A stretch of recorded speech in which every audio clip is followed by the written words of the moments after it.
తెదేపా వ్యవస్థాపకుడు, ఉమ్మడి ఆంధ్రప్రదేశ్ మాజీ ముఖ్యమంత్రి ఎన్టీఆర్ 101వ జయంతి వేడుకలు పట్టణ తెదేపా కార్యాలయంలో ఘనంగా నిర్వహించారు.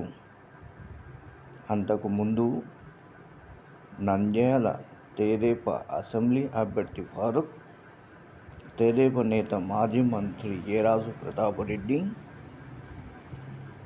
తెదేపా నేతల సమక్షంలో పార్టీ జెండా ఆవిష్కరించిన అనంతరం కేక్ కట్ చేశారు.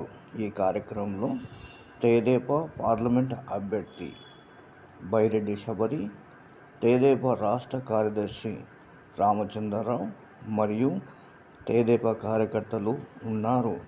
ఈ కార్యక్రమంలో పార్టీ వ్యవస్థాపకుడు ఎన్టీఆర్ చిత్రపటానికి పూలు వేసి ఘనంగా నివాళులు అర్పించారు.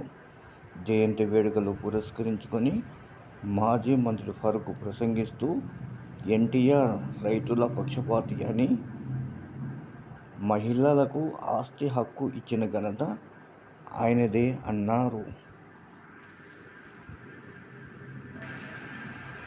మా ప్రజావాణి న్యూస్ ఛానల్ ఎన్టీఆర్ 101వ జయంతి నేపథ్యంలో ఆయన అభిమానులకు, కార్యకర్తలకు శుభాకాంక్షలు తెలియజేస్తోంది.